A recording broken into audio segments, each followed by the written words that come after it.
We do have a quorum. All right, thank you. Just again, as a reminder to unmute your device before speaking, but put it back to mute when you are not speaking to create a positive experience for all attendees. Our next item is call to the audience. Members of the public were asked to submit written comments related to this meeting through the MAG website. Comments may be sent at any time leading up to the meeting, but must be received at least 1 hour prior to the posted start time for the meeting. This is the opportunity for the public to comment on items that fall under MAG's jurisdiction that are not on the agenda or that are on the agenda for discussion and not action. MAG staff will received any public comments. Thank you, Madam Chair. Members of the committee, we received no comments for this item or any other item on the agenda. All right, thank you. We will move on to item number 3, Executive Director's Report. Eric Anderson will provide. Thank you, Madam Chairman. If we can go to the next slide. So I'm old school. I still get the newspaper, and I have to explain to my kids what a newspaper is. It's that thing they throw in your driveway every morning, and it has yesterday's news in it. And but times change, and one of the things we're doing is we're moving our magazine onto an totally online format. So we're getting away from doing the hard copy printing of that. After 25 years of printing this, we think it's time that we move online. We really are emphasizing our digital platforms now, both Twitter, Facebook, you name it, we're on it. And we think it's time that we move our magazine online also. It's a lot more nimble and cost effective for us. And we also can integrate it back into our news blogs.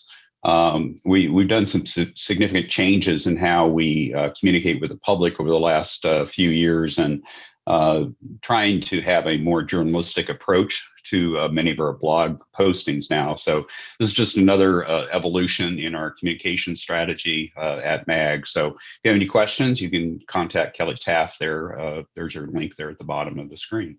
So Madam Chair, that completes my report. Thank you. All right, please contact Eric after the meeting if you have any questions regarding that report. So we'll move to item number 4, approval of the consent agenda. Items 4A through 4I are on the consent agenda. Does any member of the management committee have any questions or like a presentation on any of the consent agenda items? Okay, hearing none, can I have a motion to recommend approval of consent agenda items 4A through 4I? Madam Chair, this is Roger. I move approval. And a second? This is Jeff and Peoria, second. Thank you. Is there any discussion of the motion? Okay, hearing none. Melissa, can you take a roll call vote? Thank you, Madam Chair. Members of the committee, I'll call your name. Please indicate how you vote. Please unmute before speaking. Bryant Powell. Yes. Thank you. Jody Rooney. Yes. Thank you. Gina Montes. Yes. Thank you. Roger Klingler. Aye. Thank you. Gary Neese. Aye. Thank you. Marcia Reed. Crystal Dykes. Brent Billingsley. Aye. Thank you. Grady Miller. Aye. Thank you. Kathy Valenzuela. Aye. Thank you. Patrick Banger. Aye. Thank you. Ryan Lee. Ryan. Aye. Thank you. Jeff Kulaga. Aye. Thank you. Matthew Williams. Reed Spalding. Yes. Thank you. Chris Brady. Yes. Thank you. Jill Kymek. Yes. Thank you. Jeff Tyne. Yes. Thank you. Ed Zerker. Yes. Thank you. Leo Liu. Yes. Thank you. John Cross. Yes. Thank you. Scott Smith. Yes. Thank you. Brad Lindahl. Yes. Thank you. Mike Frazier. Yes. Thank you. Andrew Ching. Yes. Thank you. Reyes Madrano. Aye. Thank you. Vince Lorfeis. Aye. Thank you. Jeannie Blackman. And Madam Chair, how do you vote? Aye. Thank you. Is there anyone that I missed? That consent agenda carries unanimously. All right, thank you. Item number 5 is Arizona Thrives Initiative. Patrick Graham, Interim Director for Arizona Thrives and recently retired Director of the Nature Conservancy, will provide a report. Thank you. I appreciate the opportunity to be here. And to brief you on this. So it was 2 years ago, the fall of 2018, when the most expensive ballot measure ever in the history of Arizona was presented to the voters, Prop 127. It was brought by out-of-state interest to put renewable energy standards into the state constitution. It ended up costing, between the proponents and opponents, over $60 million. It was it led to a lot of confusion and polarization, and it was out of that this effort evolved, and it was to brought together a number of individuals that agreed that Arizona need to create its own path forward in terms of clean energy. As we began to work on that, if I could have the next slide, we recognized pretty early on that that clean air and clean energy were very much linked together. The single largest source of carbon emissions in urban areas is from transportation. It's not from coal plants. And it's also a major contributor to ozone, which, as you all well know, and being associated with MAG, the challenges with air quality issues and how they affect the economy. But in moving this forward, we also want to make it clear that that this needed to be done in a way that sustained a healthy and vibrant economy, focused on creating good paying jobs, as well as community health. Next slide. So over about a year of effort, we brought together a whole variety of different people, including MAG staff, people from cities, universities, a lot of business interests, utilities, and developed what we consider to be 8 levers for clean air and clean energy. And a report was produced documenting this information, and is available for you or your staff if you would like to look at that. It was published in February of 2020. So let's see, keep going. Next slide. Yep.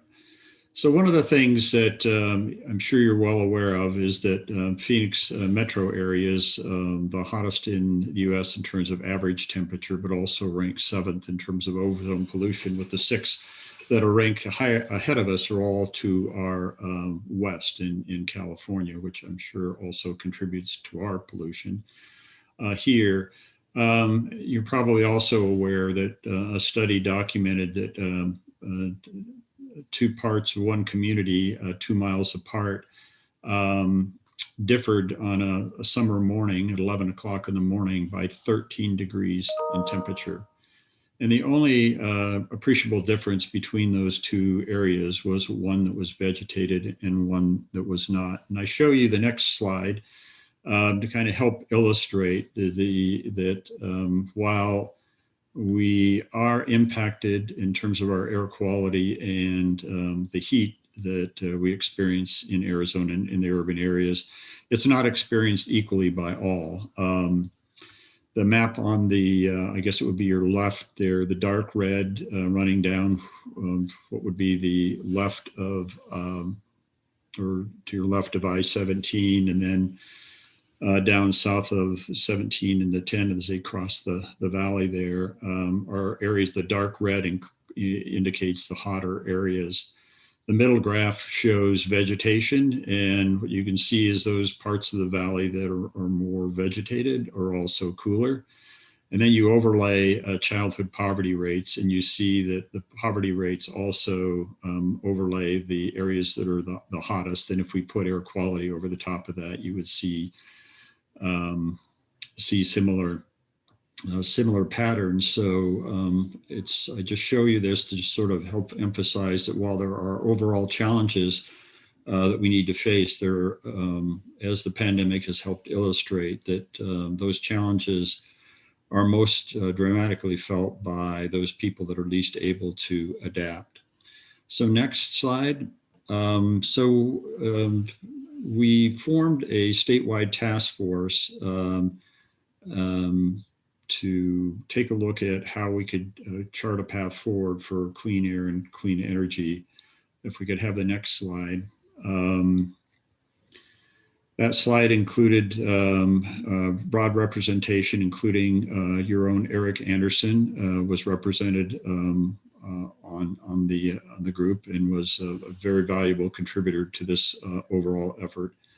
And through this process, we developed a set of goals and principles. The goals were to meet clean air standards, which we're all committed to doing anyway. And then the second was to put Arizona on a path towards being carbon neutral by 2050.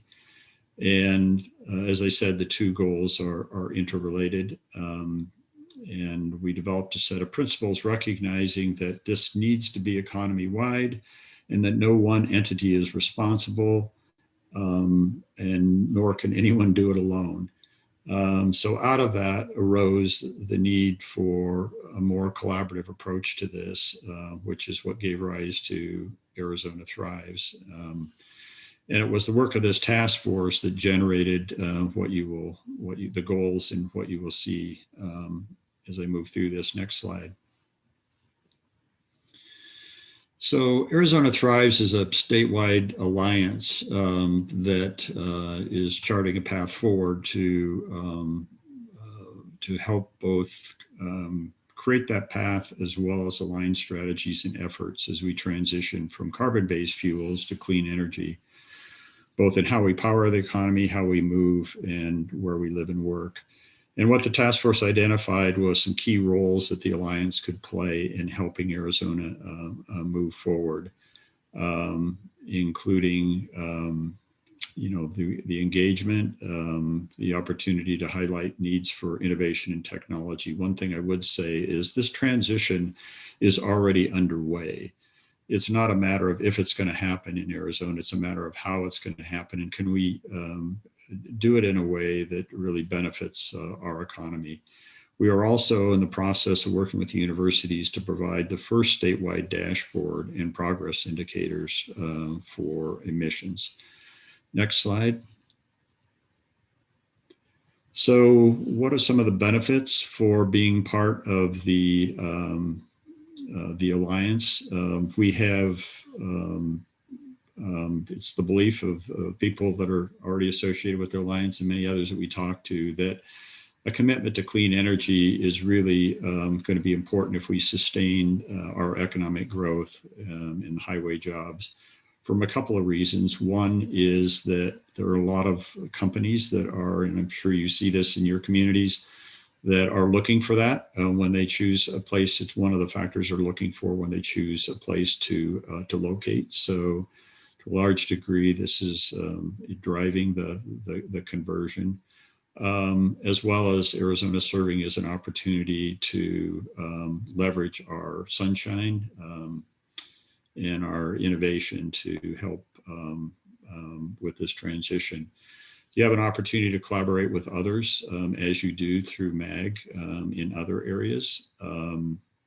The opportunity to raise awareness within the population. This conversion is going to affect the entire economy. And it's only going to be successful if it benefits, if people see the benefits across the economy, not just as leaders, but as individual citizens and households. And then ultimately, the opportunity for communities to develop resiliency moving forward in the face of increased temperatures, dealing with air quality, and the uncertainty in water supplies that is being impacted by climate change.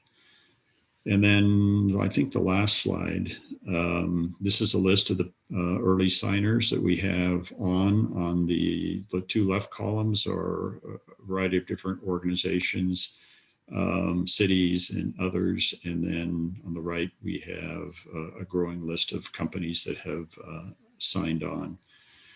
So right now, I think we're at 50 different members, and we're planning to do a launch of the Arizona Thrives Alliance in March. And so we would very much like to have MAG join the Alliance. So with that, I think there might be just one closing slide that you can leave up during questions. All right, thank you, Mr. Graham. Are there any questions or comments from the membership? Madam Chair, this is Ed. Yes, please. I want to thank Mr. Graham for the presentation. Phoenix is in a part of this from the beginning. Last week, our council formally adopted our participation, and I don't think there's any issue that's more important to all of us.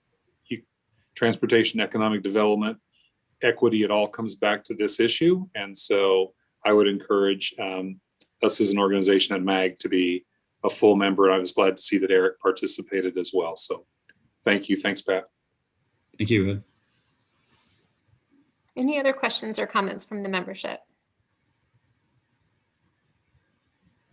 Okay, this item is on the agenda to recommend approval of support for the Arizona Thrives Initiative. Can I have a motion? I'll move approval. Thank you, Ed. And a second? Second, Reyes. Reyes, thank you. Is there any further discussion of the motion? If not, Melissa, can you take a roll call vote for us, please? Yes, thank you, Madam Chair. I'll call your name. Please indicate how you vote. Please unmute before speaking. Brian Powell. Yes. Thank you. Jody Rooney. Yes. Thank you. Gina Montes. Yes. Thank you. Roger Klingler. Aye.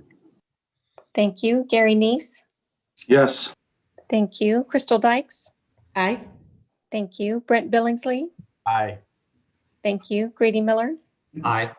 Thank you. Kathy Valenzuela. Aye. Thank you. Patrick Banger. Aye. Thank you. Ryan Lee. Jeff Kalaga. Aye. Thank you. Matthew Williams. Reed Spalding. Yes. Thank you. Chris Brady. Yes. Thank you. Jill Kymack. Yes. Thank you. Jeff Tyne. Yes. Thank you. Ed Zerker. Yes. Thank you. Leah Liu. Yes. Thank you. John Cross. Yes. Thank you. Scott Smith. Yes. Thank you. Brad Lindahl. Aye. Thank you. Mike Frazier. Aye. Thank you. Andrew Ching. Aye. Thank you. Reyes Medrano. Aye. Thank you. Vince Lorfeis. Aye. Thank you. Jeannie Blackman. And Madam Chair, how do you vote? Aye. Thank you. Is there anyone that I missed? Item 5 carries unanimously. Thank you. Item number 6 is an update on the fiscal year 21 coronavirus relief transit funding distribution. MAG Transportation staff, Steph Stearns, will provide a report.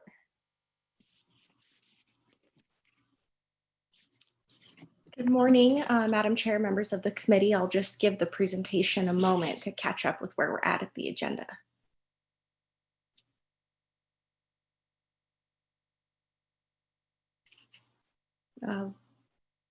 Okay, thank you. So good afternoon, Chair Arundel and members of the Management Committee. Like it was previously stated, my name is Steph Stearns. I'm a transportation planner here at MAG, and I'm pleased to be here today to present this item for action. Next slide, please. The Coronavirus Response and Relief Supplemental Appropriations Act of 2021, also known as CRISA, was passed in December of 2020. The act provides $14 billion nationwide for transit, recognizing that operators are incurring additional costs and losses from fare box and ridership. This funding is distributed proportionally based on existing programs. Next slide, please. The entirety of CRISA funding is dispersed through the FTA 5307 program, with select urbanized areas receiving an apportionment. The Phoenix Mesa urbanized area was apportioned approximately $85.26 million, while the Avondale-Goodyear urbanized area did not receive an apportionment due to a cap of stimulus funds not in excess of 75% of 2018 operating expenses.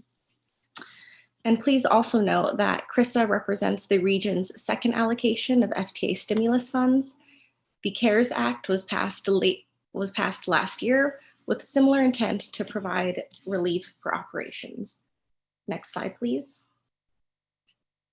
At this time, we are proposing to program CRISA funds for transit operations to help offset costs as well as losses in revenue from fare boxes. And we are proposing to utilize previously approved methodology like we did with the CARES Act. Next slide, please. We would first allocate the funding based on existing federal programs. These are FTA sections 5337 and 5307. Next slide, please. Second, we would continue with a modal split between the bus and rail programs, which again is based on existing federal programs. Next slide, please. Third, we would apply the MAG preventive maintenance formula, which considers a transit operator's operating expenses, vehicle revenue miles, and passenger miles traveled. Next slide, please. When you sum all of that up, the proposed programming is shown on the screen. Please note that these allocations are to transit operators, and these do not indicate the impacts that individual cities or member agencies will see. Next slide, please. I'd like to conclude by emphasizing that this funding will provide much needed financial assistance for the region's transit operators, and that all member agencies who purchase or operate transit service will benefit. I would also like to thank our partners, our regional partners, City of Phoenix and Valley Metro, who have been working in close cooperation with us during this time. Next slide, please. And Madam Chair, members of the committee, that concludes my presentation. The action for your consideration is on the screen. However, I'm happy to take any questions. Thank you, staff. Are there any questions or comments from the membership?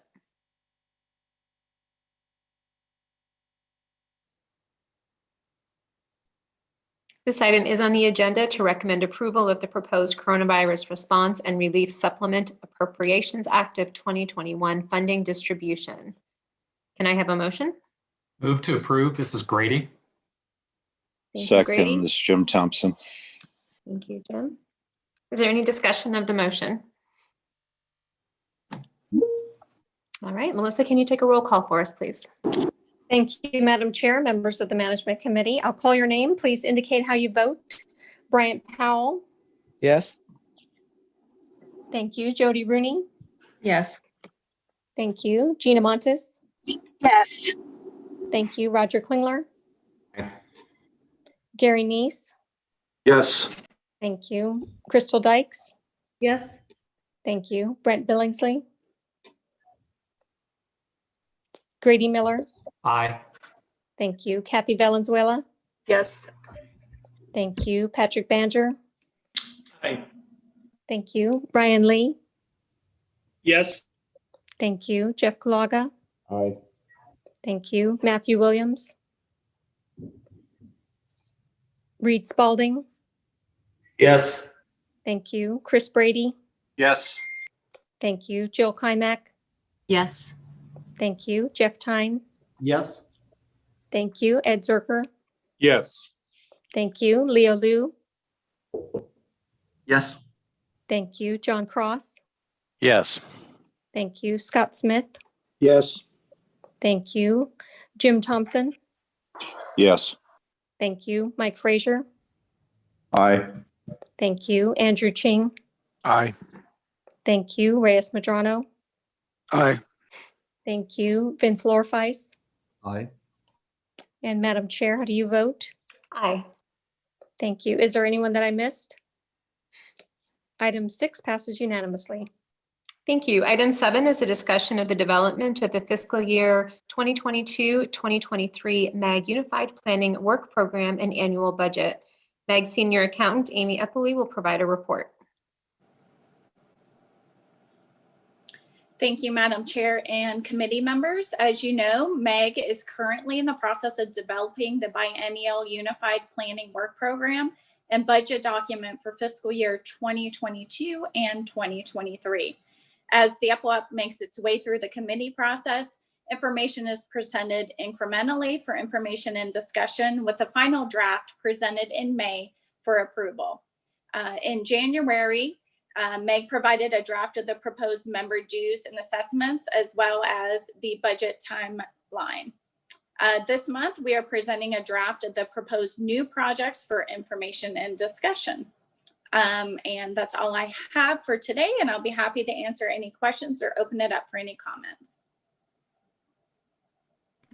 Thank you, Amy. This item is for information and discussion only. Are there any questions from membership?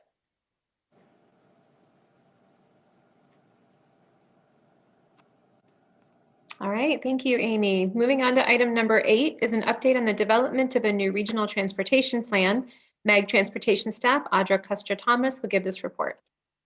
Thank you, Madam Chair, members of Management Committee. Pleased to be with you here today to give you an update on the latest activities association with the development of our next regional transportation plan, which will inform an extension of Proposition 400.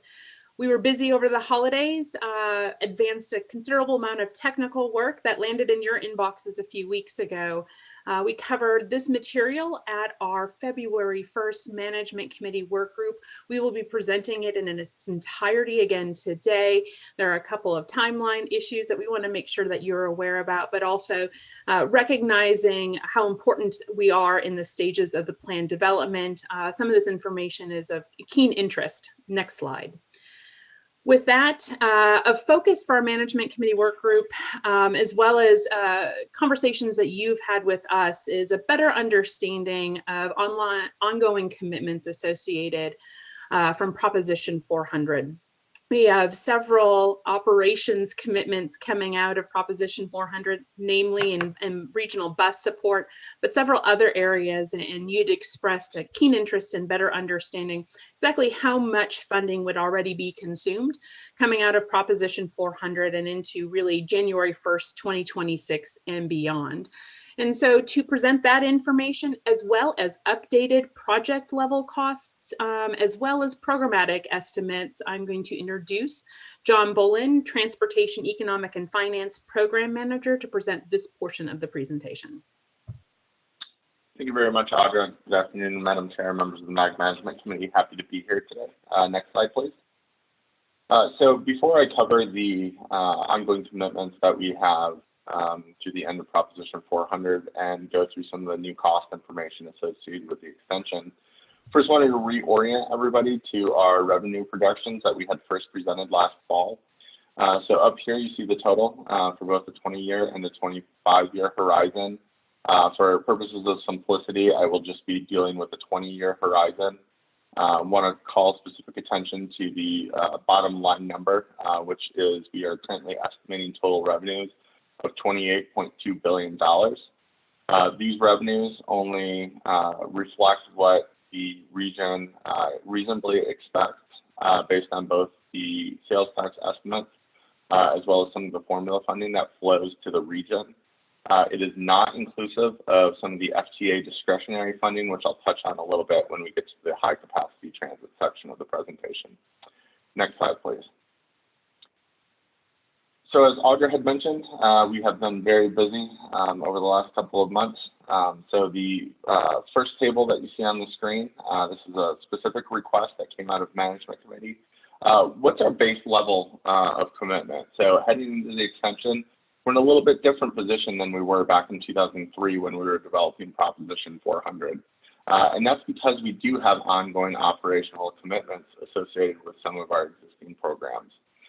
So what we wanted to do is provide that breakdown by funding source. So I'll specifically focus on the sales tax element. Currently, based on our calculations, we have about $3.26 billion tied up in ongoing commitments.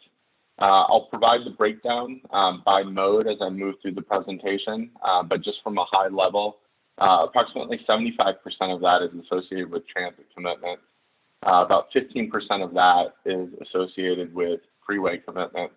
and then the balance is associated with administrative requirements, including some of the fees that are taken off the top by the Department of Revenue for tax collection purposes. The second item I do want to draw your attention to is the MAG FTA formula funds. I think as we were presenting the data and compiling the data, this is one that stood out in particular to us. As you can see, the vast majority of our FTA formula funds are actually committed, and those largely go to providing assistance in the form of preventative maintenance, which has the effect of lowering the cost of transit service, so a direct impact there, as well as providing funding for bus purchases and bus replacements for the existing service that's on the street today. Next slide, please.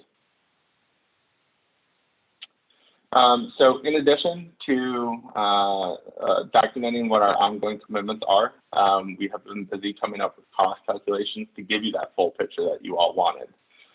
So we have coordinated closely with ADOT and their consulting team to come up with a combination of parametric estimates in many cases, as well as planning level estimates in other cases, to give full perspective on what the potential costs of the projects that we have documented on the freeway side are. In addition, we have gone through all the arterial submissions, worked with our consulting team to come up with project-specific estimates. We have shared that with your staff. We have received comments as of last Friday. I do want to give special thanks to all the technical work from you and your staffs on this one. Really appreciate the quick turnaround and very thoughtful comments there too. And then finally, of course, close coordination with our transit partners at the City of Phoenix as the region's designated recipient, as well as Valley Metro to come up with high-level transit cost information. Next slide, please. So I will walk you through each mode.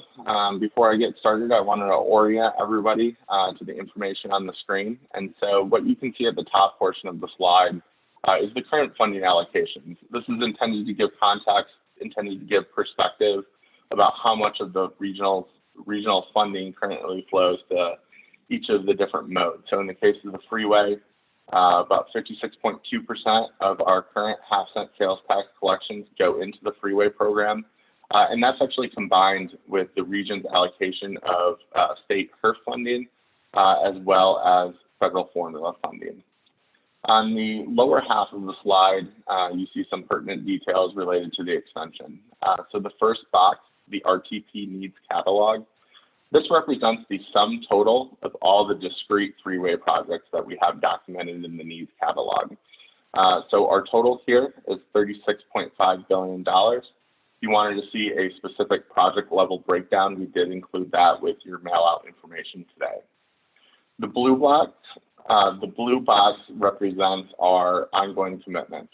So in terms of the freeway program, we have the costs associated with the management and implementation of the program itself, as well as an annual allocation towards litter landscaping sweeping that was established in Prop 400. So we have those documented in our ongoing cost number that I had previously presented. And then finally, the third box on the screen represents potential new programs. As we put together scenarios, these will be items that we consider. For instance, freeway-specific safety improvements or funding for the freeway management system, which provide a lot of the operational improvements on the system. Next slide, please. Moving on to arterials. Again, you can see the current funding allocations at the top of the slide. Based on all the projects in our needs catalog, we are coming up with total cost of approximately $11.58 billion. To put that into perspective, our current arterial program, which is comprised not only of arterial widening and improvement projects, but also intersection improvements, is just over $1.6 billion. So in terms of need, we are seeing a significantly higher amount than the amount of funding that we currently have programmed for arterial improvements. The next box, potential associated programs. So again, these are programs that we will consider for the purposes of scenario planning. Again, one of the main differences between programs and discrete projects is that we would program those on an ongoing basis. So again, we wouldn't identify specific intersection improvements to fund, but rather we would set aside funding for an intersection improvement project and populate those lists on a periodic basis. On this slide, we've also included one of the big policy issues that has yet to be determined, which is what the local match amount is. So under Prop 400 policy, it's currently 70%. So that certainly will be a discussion point as we continue the development of the new RTP. Next slide, please. And then on to transit, which admittedly is more complicated than the other two programs for a variety of reasons, including just the nature of transit itself, given that there's an operations component, but also because of the different funding programs that flow into transit. So at the top of the screen, you can see the current revenue allocations.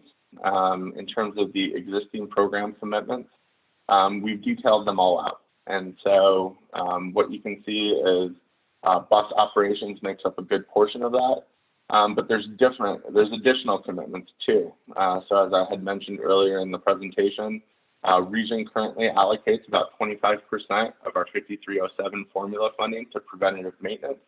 That has the direct impact of lowering service costs.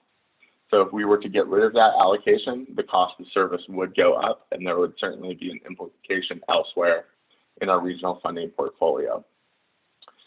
We have also documented the high capacity transit project submissions. Based on our estimates, the total there is between $16 and $21.5 billion. I do want to qualify or caveat this number too. As I had mentioned at the beginning of the presentation, when it comes to high capacity transit, the region can actually go after and seek federal discretionary funding, known as CIG funding. However, that funding, it's fairly limited. It's about $2 billion a year, and it's competitive nationwide. So as we're thinking about the different projects and our portfolio of high capacity transit investments, we need to be cognizant that we're not necessarily guaranteed the full federal amount, which can go up to as high as 50%. So in the revenue number that I had previously presented, 28.2, we do not assume any CIG funding in that, but certainly as we continue the development of the new RTP, we will revisit those assumptions and can expect some additional revenue. And again, we'll be very deliberate in our assumptions. Next category, this is information that our partners down at Valley Metro had compiled and shared through their process last fall. It represents the total amount of submissions for transit operations. This number is in addition to what is on the books in 2025 based on the approved TLCP, and it represents an increase of total cost of $5.4 billion to $6.24 billion. So significant increase there. I will also add that transit service is a bit unique relative to some of these other regional improvements, and that there's really only two ways to fund it. You can fund it through regional sales tax funding, or you can fund it through local funding. So there's a limitation on some of the innovation associated with regional funding there. And then finally, we're documenting the capital associated with what's in our RTP needs catalog. So again, this is above and beyond sort of what is documented or what the region has in place in 2025. One of the big items I want to draw everyone's attention to is the transit asset management associated with rail. This is one of those items that we didn't have this problem in Proposition 400. Rail hadn't yet been built when the ballot initiative was being put together and voted on. It was still in the future. But now as we have a mature system in place, we recognize that over the next 20 to 25 years, there's some capital upkeep associated with that. And so one of the big policy decisions that we have to work through as we develop the new RTP is what funding goes towards that asset management, and how do we ensure that the rail stays in a state of good repair. We did fund the rail with federal funding, and the feds do require that we identify what the region's plan is to keep that in a state of good repair. And then we've also documented a number of different policy issues that we will still have to work through, and we anticipate really starting some of that later this month at the Management Committee Work Group. Next slide, please. And then finally, these are the other programs, the programs that we currently have in place, if you will, in addition to those new programs for consideration. So the blue box represents those programs that are currently in place. So for instance, the air quality, we consider that an ongoing commitment to ensure we fulfill those requirements. So that's items like street sweepers, paving of unpaved roads, some of our ride sharing work with Valley Metro. And then in addition, we also have active transportation. Region currently invests in active transportation. I would say that this is probably the area where we saw the most extreme demand relative to current funding levels. So if we were to stick with current funding levels, it would be about $250 million over the next 20 years. However, based on member agency submissions and interests, that number goes as high as between $2 and $3 billion. And then as well, ITS, another integral component of the regional transportation network. If we were to fund it at current levels, just under $200 million. But based on both the approved SM&O plan as well as submissions by member agencies, we really see the demand as high as $1 billion over the next 20 years. And then there's new programs that are still on the table for consideration. We've talked about commuter rail in the past. We've certainly identified the need for funding for emerging technology in the future. We don't know what that holds, but we know that we'll need to do something. And then, of course, the arterial and street local pavement preservation. Next slide, please. The one request that we do have is that we are asking for, by this Friday, that anybody that has arterial projects that are below the line, we're requesting a letter from managers, and I'll turn it over to Audra to go through that a little bit more in detail. Thank you. Thank you, John. And just another note, one of the things we're looking for from the arterial review is if there is a project that you have identified and is in the catalog, but is scheduled to start construction prior to January 1st of 2026, please let us know. It will not be eligible for funding. We'll retire that out of the catalog ultimately before we move it on for further consideration. So the next part of the presentation covers our step 2 analysis. Next slide.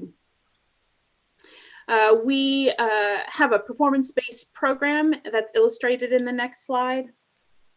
For both Freeway and Arterial projects in particular, we did a quantitative analysis in part to reduce the number of potential candidates for consideration.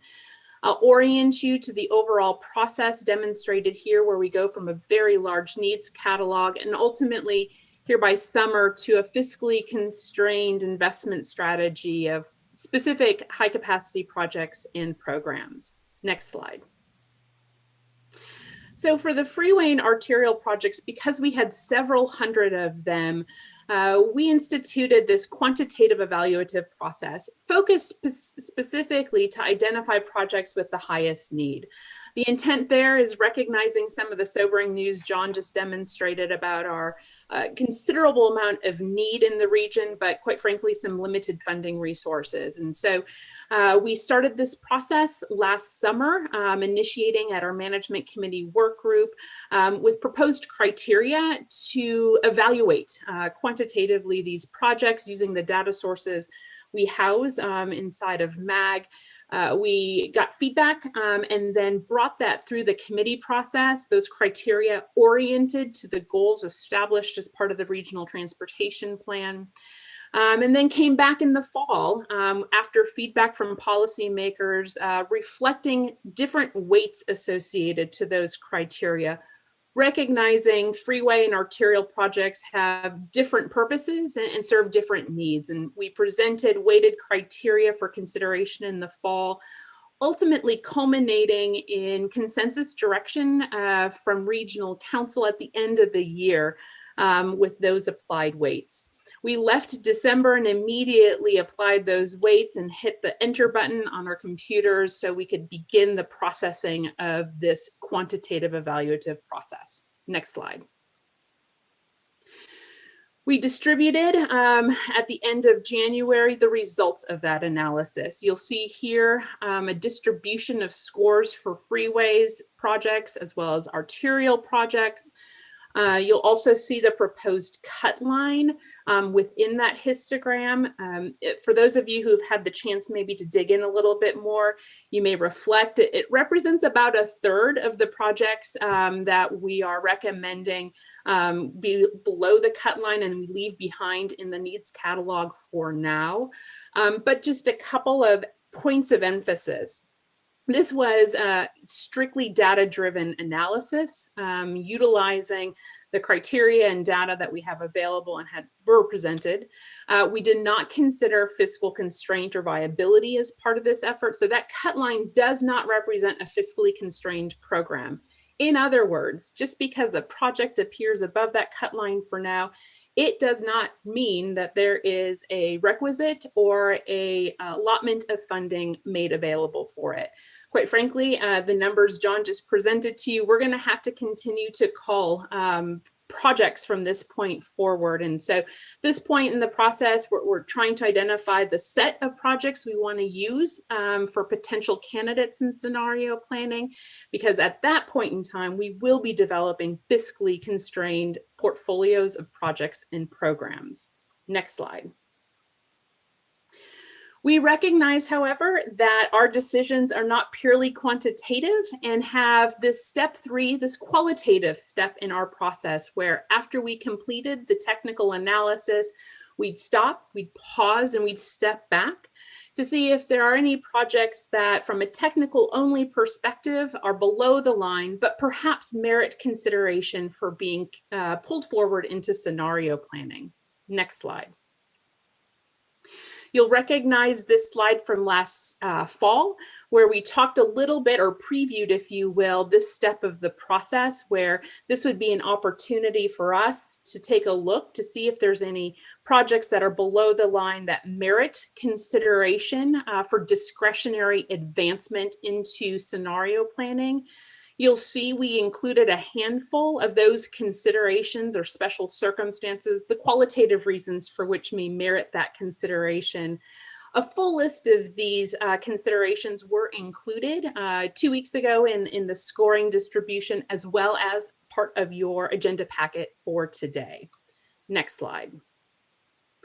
When we distributed the scores for your review, MAG also took the opportunity to step back and take a look to see if there might be any projects that seemed viable for this step 3 consideration. We are recommending this handful of Freeway projects for advancement for special consideration into scenario planning. You'll note there's a specific reason that these all ultimately have in common, which is they're completing a system gap and of the established network already, and specifically a high occupancy vehicle gap, recognizing we are in a transportation management area, we're in an air quality non-attainment area, and any opportunity to advance non-single occupant vehicle goals is really important to our planning effort. In addition, just to the value our HOV network has been to enabling important multimodal, specifically transit outcomes. And so what you'll see here is a listing of projects we've identified that may fall below the line now, but we would recommend being pulled forward for potential consideration in a fiscally constrained scenario. Next slide. But we need your help.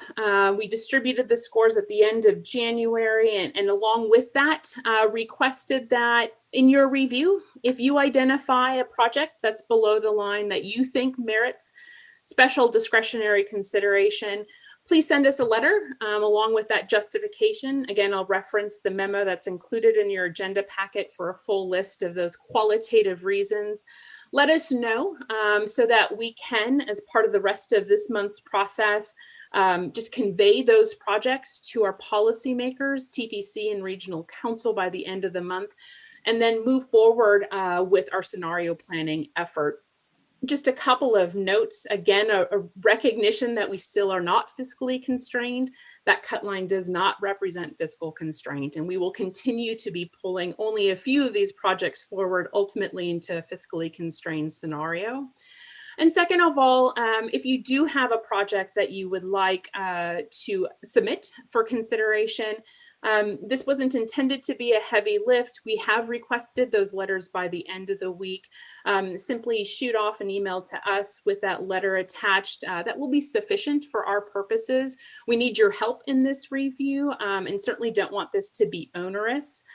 We have received a request to potentially extend the deadline.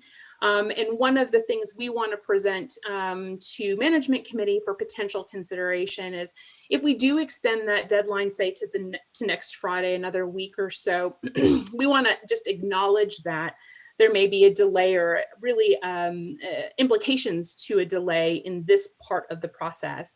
One of the things we're working extremely hard to do is to deliver those draft scenarios for your consideration by the end of March. We want and believe the maximum amount of time available should be saved for evaluating, reviewing, consuming those fiscally constrained scenarios so that we have maximum amount of time to really go through the iterative process of moving towards a consensus preferred alternative, if you will, by summertime. So we're open to that conversation today about changing this date, but want to also make you aware of some of the implications of changes in our schedule. Next slide. Just final presentation pieces here before we open it up for conversation. We did also distribute our 2020 public engagement input summary report. Next slide. No surprises here. Lots of the same kinds of feedback and themes that we heard out of our values mapping research now 2 years ago. Lots of interest in priority and expanding choices, especially in transit, active transportation, as John mentioned. Recognition that this is a region that continues to grow and that our transportation investments need to follow suit. Real importance amongst constituents for preserving and protecting, maintaining the investments we've already made. High value on safety and in particular recognition of those vulnerable users. In this case, we're talking specifically about pedestrians, bicyclists, the need for protected infrastructure for those vulnerable users, recognition from the public that speed on our arterial grid network has an implication sometimes to safety matters. And then finally here, an aspiration that our transportation system not only worries and addresses our mobility issues, but also has and protects sustainability outcomes and public health outcomes, which are not mutually exclusive to our work. Next slide. We are in the midst of polling. Our elected officials wanted a high priority on hearing from likely voters. And so we are out in the field right now, attaining more information and data on transportation priorities, getting reflections about tax burden or the potential to increase a transportation tax, as well as implications or reflections on economic futures and security to help us identify whether or not the pandemic perhaps has implications on the timing of a potential election. We are really focused on preparing for this spring, recognizing we're working really hard to get fiscally constrained scenarios to you for review, but also that we need the public as part of this conversation. So our planning is ongoing for the engagement activities that will ensue so that your policymakers have the feedback from the constituents that they need to help make some of these tough decisions. And then also just a recognition that this is both a sprint and a marathon for us. We do have points in time where there are critical milestones for feedback, but ultimately we'll be producing a draft as well as a final plan through our air quality conformity process through the end of the year. Next slide. So as we focus on next steps, next slide, again, another ask. John pointed it out at the beginning of today's presentation. And again, through my presentation by Friday, we would like any discretionary project consideration for us to be submitted so we can consider that as we develop scenarios for March. We are working very hard in setting up our modeling resources so that we can consume that data and get meaningful outcomes to you to reflect on as part of those scenarios. We are currently in the field with our polling work. As soon as our consultant wraps that up, we will be bringing those results back through our committee process. I know that there is a lot of interest in the results of that work. And then finally, orienting us to our near term. We will be revisiting some of these transit policy questions John highlighted earlier in today's presentation. But really our focus now is March through May on the development of some scenarios and then the movement towards a consensus alternative, preferred alternative, if you will, by the end of summer, so we can move into our air quality conformity process. Next slide. You'll see this process on our look ahead calendar. Again, recognizing that air quality conformity does take a considerable amount of time before we can adopt the final plan. So with that, Madam Chairwoman, that's a lot of information for you today. We stand ready for any questions and comments at will.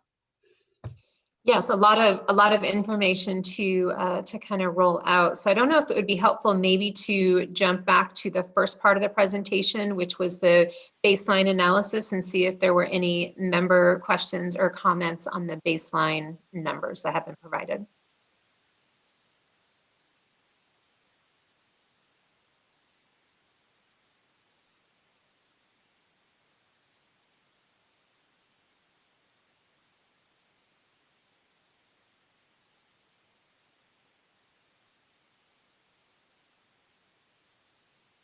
All right, if not, what about the information about the cut line, above the line, below the line? Jeff. You're on mute.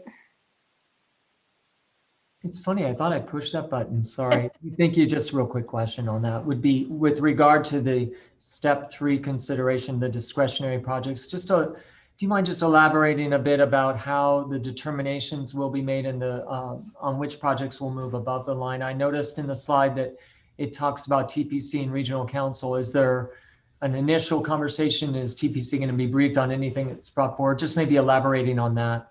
Thank you. Certainly, Madam Chairwoman, Mr. Tyne.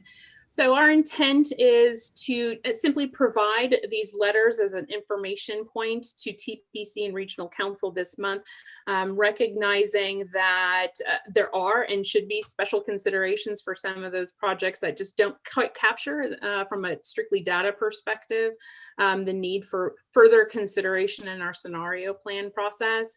Our intent is just to take those letters, present those projects as we have today with MAG's recommendations for any reflections TPC or Regional Council might have. So just to further clarify, Audra, who is making that final decision though as to what will be in the scenario planning versus not? I mean, there has to be a decision point. Correct, Madam Chairwoman, members of Management Committee. Unless said otherwise, we would expect any letter or project that was identified and presented accordingly to TPC and Regional Council to pull forward into scenario planning. Again, to deference to our policymakers if they felt differently, but this is an opportunity for that qualitative review, recognizing that we need our help from member agencies to identify any meaningful project that should be pulled forward for scenario planning, recognizing, however, that doesn't necessarily mean that there is funding available for all of those projects. Very good. Jeff, your hand's still up. Did you have another comment? No, it's just me and my bad clicking, so I apologize. I'll take my hand down. Thank you. Very good.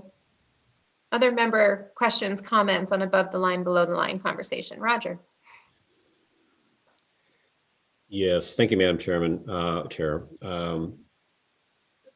Just had a couple comments and questions. I just really wanted to comment and thank the staff for going through 500 projects and doing all the rating and all the work that you had to do. It's probably wasn't much fun. Do have some questions that weren't answered in the material.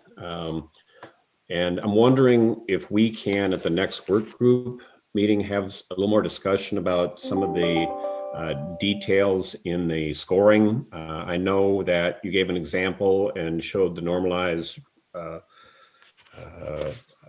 scores and how the weights were applied and all that, but we still don't have kind of the detail of how many points were in each category, how the criteria were actually applied, and how many people were involved in this and how many were average, and that kind of thing I think would be useful to know for transparency purposes. I don't really want to get into too much minutia, but just so that we feel comfortable, we can explain to our policymakers what was going on. I don't want to do that today, but I think that's probably a good thing for the work group. Is that possible to put on the agenda? Bet. Okay. The other thing I do have a clarification question on. We had an opportunity to speak with MAG staff briefly, and we didn't have a lot of time, and so just wanted to make sure that I understood on the safety criteria. I think we were asking how would it be that you would get a 0 points on that, and I think the answer was that if it's this new section of Freeway doesn't have any crash data to compare to, the metric, the performance measure were crash data and used from database, and there's really no database on a section of property that hasn't been, or freeway that hasn't even been haven't even been built. So is that accurate? Do I recall that right? Madam Chairwoman, Mr. Klingler, correct. So for new facilities, brand new facilities, some of the goals or criteria don't apply. Preservation is another good example. So if it's a new facility, there typically is a 0, right, in the preservation category because there is no underlying existing condition for which to weigh. Similarly, in this case, if there isn't a comparable facility for which it is replacing or otherwise is a new facility, in the case of safety, we don't have crash data on point of that facility to provide a score. But we can talk a little bit more about that in the presentation at the Management Committee Work Group and talk about where those data sources are from. Okay, and just to make sure though, so that there's no other criteria, like if, for example, the SR30 being an I-10 reliever, if there's crash data for I-10 and there's some ability for 30 to relieve that doesn't count? Madam Chairwoman, members of Management Committee Work Group, it depends sometimes on the facility. There have been opportunities where we were able to identify a proxy that is very, could be considered commiserate with where that new facility would occur. We did that a lot on the arterial projects in particular, and some of the new development areas or future development areas, if you will. So it depends on the specific project location and whether or not there was a candidate project that made sense to be able to proxy, if you will, those scores over. But again, those are great questions that we can talk a little bit more in detail about. Just one thing that we did look at after to find out is, because I thought that was the answer for all the 30 segments, and we did note that the 30, which doesn't exist between I-17 and 202, had 9 points in safety, and the 202 to 303 had 10 points, and the 303 to 85 had 0 points. So we just like to understand how, if the answer is that there's no crash data available, or if you're saying there's some proxy, and why there's a proxy for some parts that aren't built and other parts. We'd like to explore that a little more. You bet, we'd be happy to provide that. Okay. Thank you very much. Thanks, Roger. Just a reminder to take your hand down. Other questions or comments from the membership on the above the line, below the line cut conversation? Okay, so it sounds like, Audra, this Friday is still the deadline, and it's not meant to be a cumbersome process. You're just looking for an email or something from the manager with a request to have that project move forward to the scenario planning. Madam Chairwoman, we would prefer a letter signed by the city manager with the details of the project you've identified and justification. You can simply email that over to us. Got it. Thank you. Okay, not hearing any other questions or comments on that. I think we'll move on to item number 9, which is a legislative update. Mr. Pryor will give this report. Thank you, Madam Chair, members of the MAG Management Committee. This presentation today is really that parallel ongoing effort to the enabling legislation for regional sales tax that funds our transportation. So continuing the conversation from the prior presentation. Next slide, please. So by way of reminder, in October, the MAG policy principles were adopted. There's a statement in there regarding the continuing ongoing nature of our plan development effort, really emphasizing that much of 2021 was going to be focused on plan development, and enabling legislation would emerge from that plan development process. So really, bottom line, not seeking enabling legislation in the 2021 session. Next slide, please. And of course, we can go to the next slide. Really focusing on the scenarios and trade-offs in front of us, emphasizing the timeline that was shown in the previous presentation, driving towards that finalized plan in the summer months of this year. And with that in hand, believing that we were in a better position to define enabling legislation heading into the 22 session. However, next slide. There's been significant interest in our work. And from that, next slide, please. We've seen Senate Bill 1650 emerge, and I'll walk through some of the main areas of that bill. So 2 main areas. One is a statewide gas tax increase and indexing. And then the second component is the enabling legislation portion for a regional sales tax for transportation for the MAG region. Next slide, please. So the gas tax provisions first, this would increase gas tax 1 cent every year from 2022 through 2045, indexing annually for inflation. There are annual fees for alt fuel vehicles and hybrids. An important note in these provisions is the proposed local HERF allocations to be 40% to the Maricopa County local areas, counties, cities, and towns. By reference, jurisdictions in Maricopa County have received 58.9, so about 60% almost of those local HERF allocations. So this would be a significant change, lowering that to 40% to local allocations of HERF in Maricopa County. So noting that provision in 1650. Next slide, please. In the enabling legislation provisions for the region, what's being proposed is a 3/4 cent sales tax for regional transportation. 1 additional representative from Maricopa County Board of Supervisors to the Transportation Policy Committee.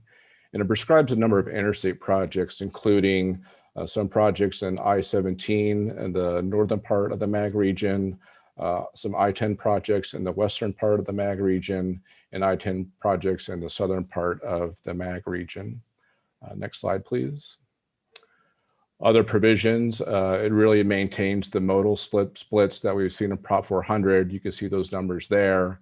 And it also mandates allocation for transit funds. So very prescriptive by nature, of which we have a number of concerns. And of course, leading back to the prior presentation, regarding understanding the scenarios and trade-offs are in front of the region right now. So unlikely that these modal splits and percentages are likely to be in the next iteration of our plan. So with that, Madam Chair, we are working to address 1650. A lot of conversations going on behind the scenes. We understand this is scheduled to be heard this upcoming Monday in the Senate Transportation Committee. So we continue our outreach to the chair of that committee and its members.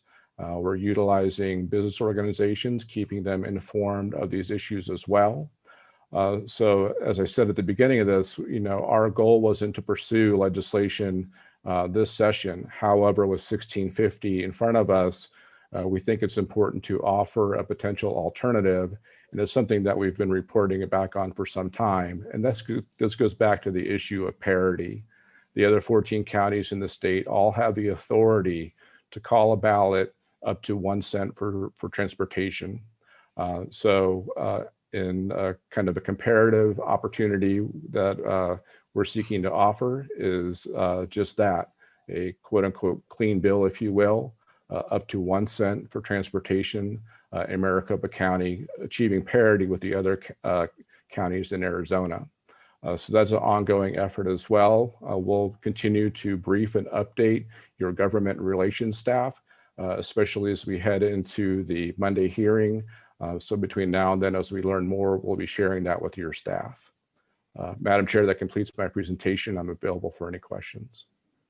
Thank you, Nathan. Do we have any questions or comments, discussion from the membership?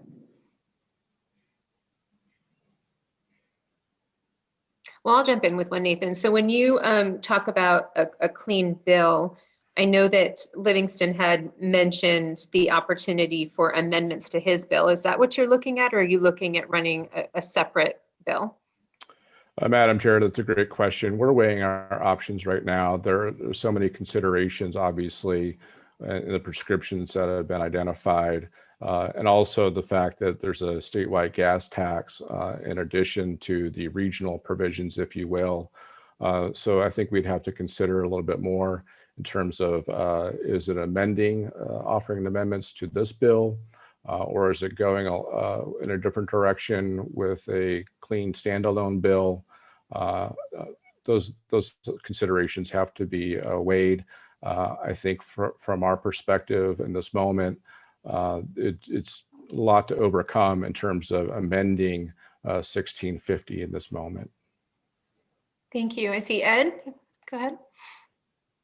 Thank you, Madam Chair. I had a chance for the first time to hear Senator Livingston talk about it yesterday. I think he's offered a bunch of false choices here. He had the assumption that nothing could happen next year because it's an election year. I don't accept that as fact. It's not. So I don't think it's this year or nothing.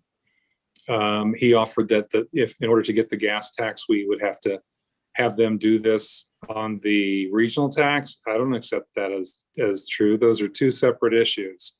The legislature controls the gas tax, we don't. And we as local governments control local taxation. And really, if they want to be city council members, they should go run for office in their city. So I don't think this split works. It doesn't respect our process. It doesn't respect the input that we've all given, that our residents are giving. And I don't know where they came up with these allocating transit fund ideas. And then the last thing is the idea that bus circulators for Sun City are the responsibility of everyone else in the region. I don't accept that as a choice either. Those of us who have bus circulators have paid for them with local sales taxes voted on locally. The idea that the region has to provide bus circulators to Sun City West, I don't accept that. So this is a very flawed bill, and I think we're better off with nothing than this because we have more time. Thank you. Ed, other questions, comments from the membership? All right, thank you, Nathan, for that. Our next agenda item is request for future agenda items. Do we have any comments? Sorry, my dogs are barking. All right, hearing none. Any announcements from the membership? Well, I do have one, and I don't know if Marcia was able to join us after all, but I wanted to acknowledge Marcia Reed with the City of Chandler, who just finished, if she was with us today, her final MAG Management Committee meeting. We wanted to congratulate you on your retirement and let you know that we will miss you. And hearing it, nothing else, I think our business is concluded and our meeting is adjourned. Thank you. Thank you. Thank you, Julie. Bye-bye. Thank you.